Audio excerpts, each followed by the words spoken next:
Entrepreneurial clinicians, have we made it to Friday afternoon at 4:30? Well, I have. Here I am in my Friday afternoon glory. I do look like I've been pulling my hair out a bit today. It has been a bit of a hair pulling out kind of day. But you know what, people? We made it to the end of the week. So I think everybody should get out their book of evidence and write, I survived. I actually did it. People are still standing. People have been fed. Most of us still know what we're doing and when we're doing it and how we're doing it. Don't necessarily know why we're doing it, but we're getting all the things done. Congratulations, health professionals. Wow, what an incredible week, an amazing turnaround. Thank you for all the care of all your people.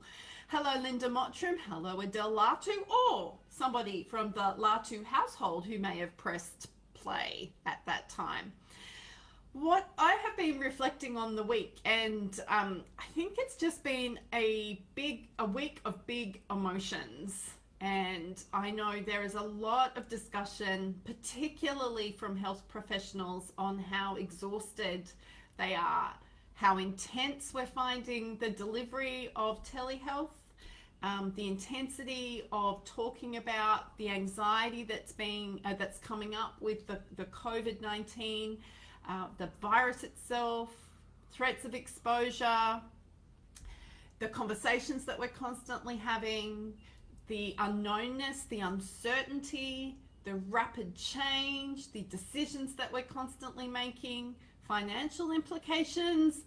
I'm assuming you're like me and you've had people in your world who have actually been stood down or made redundant in this week, wondering how on earth our government is going to help rebuild our economy when this crisis is over.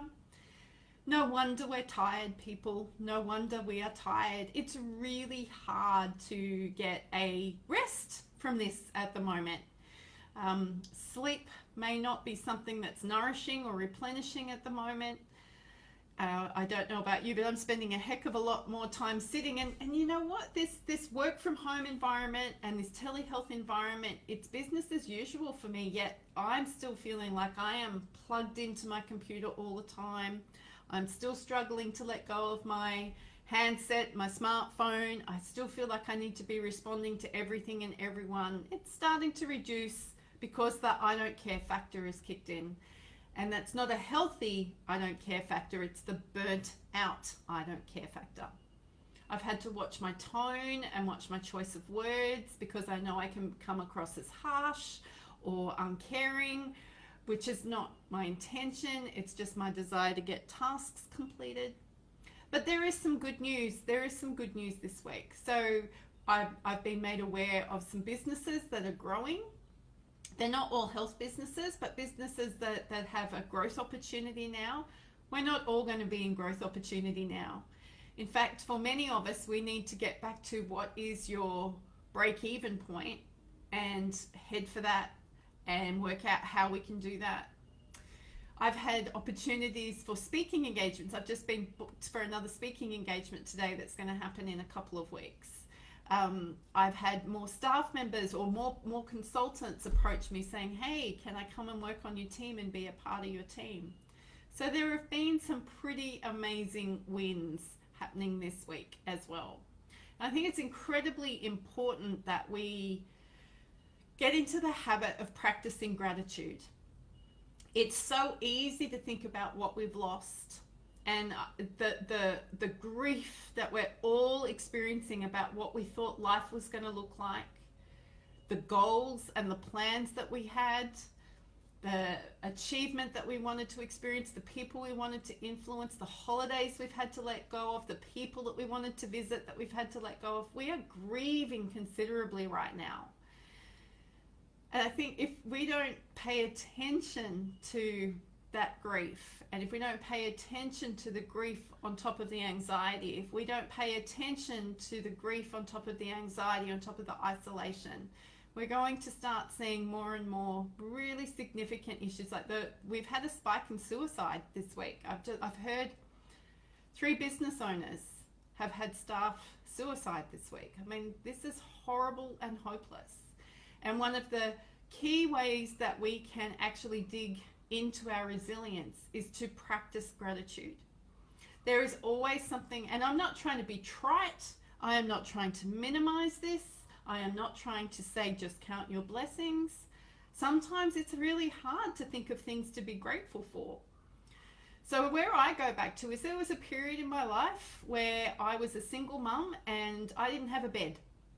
And I didn't have a bed for about 8 weeks because I didn't have enough cash to buy a bed, and my separation meant that I didn't get the bed. So my first point of gratitude is thank you that I have a bed to sleep in, because there was a period of time when I didn't, and it was really uncomfortable, and geez, that hurt my back. Another place I go is thank you that I can move my body, because 7 years ago I struggled to walk up steps. 7 years ago there was discussion that I was going to need a hip replacement. 7 years ago there was a discussion on whether I was going to need assistance with toileting. I don't need any of that now. So I've got a place that I can go to be grateful. But I can also be grateful that I have a roof over my head. I can be grateful that my son feels confident enough to go, hey mum, if I need to come home, can I? So I encourage you all this weekend to lift yourself out of the place of of remembering all the things that we're missing, all the things that we're lacking, all the things that we're mourning and grieving for, and start to focus our brain and our attention on the things that we still have, because this is the grit, this is the resilience that's going to enable us to keep going, because we've actually got some more bad news that we have to deal with over the coming weeks. And if you're a health professional and you have been avoiding looking at your business figures and your budget, can you please look after yourself by getting in front of your numbers, in front of your budget. And if you need help, reach out and ask for help, because we really need to make sure that we are doing the things that we need to do to make sure that we can keep doing the things we need to do. I had the most incredible opportunity today with a health professional who reached out who's not doing so good.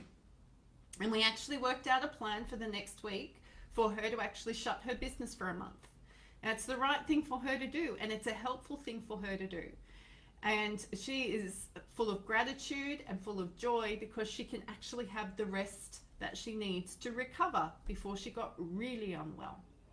So I know that this is not my usual rah, rah, rah Friday, let's go celebrate an awesome weekend, but this is about the reality of being in private practice. This is the reality of being human and being alive in the environment that we find ourselves in. It's not always going to be like this, but as you know, together we are better, and the problem shared is a problem halved.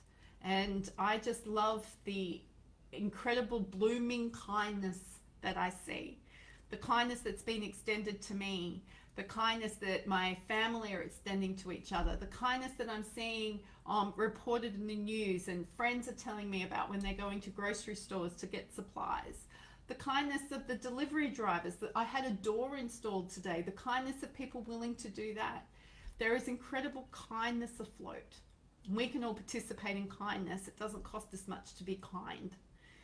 So as we go into our weekends, take extra special care of you and think about how you can be replenishing and how you can be grateful and how you can be giving thanks for the things that you do have, and be sad for the things that you don't have right now, but don't dwell on them and don't make them the place where you stay stuck. And I'm really looking forward to coming back next week and sharing with you and talking about how we're doing this and what's important and what needs to happen. And I'm very curious to know who's outside walking around on that roof right now. So I might go and investigate that. So until next week, go be your awesome self.